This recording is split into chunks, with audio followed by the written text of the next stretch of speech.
What just happened to me? You got foxed. Boxed.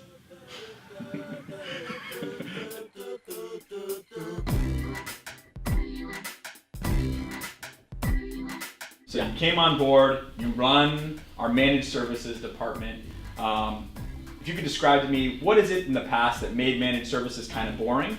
And what is it about the cloud that makes managed services exciting and how we can really bring value to organizations from that perspective? When you think about managed services in the past, it really was about the server itself, right?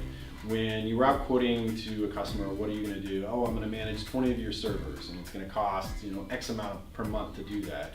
I mean, the basic fundamentals are really about the server. How many servers are you managing? If we're going to change that server footprint, then we need to be concerned about increasing our costs and all of those particular pieces. With regard to the cloud changed that. I mean, you do have the concept of virtualization before, but it was still about the server. So once you get into the cloud, you really start to go toward this concept of service over server. It is that idea that you don't care so much about the individual box that it lives on, but you care about the service it actually provides.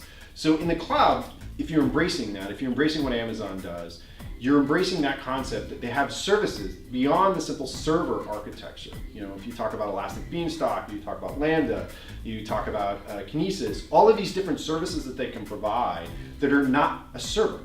So that really dynamically changes how you manage Amazon or how you manage managed services, because now I'm concerned about the service. Is it doing what it's supposed to be doing? And when you think about things in that respect, it also shifts your focus from the concept of just, I'm supposed to manage servers and this is what I do for IT, to the concept that you're now actually sort of meeting a business need. Instead of thinking about a server, I have a server that does this and it provides email. Now you start thinking about the service and what it does for the business.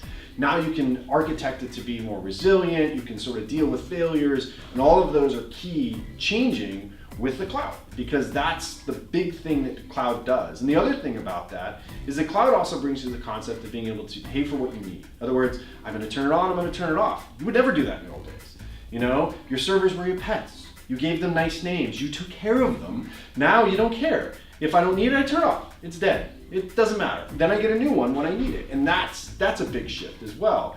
And you have to change your mindset in managing IT when you think about things that way, that I'm going to care more about the service than I am about the server. So you brought up some really cool points about how we're providing a service, and that really hits on the business goals of the organizations that we're working with, as opposed to just the technical goals of keeping that server up and running. Right. So how does managed services enhance a business?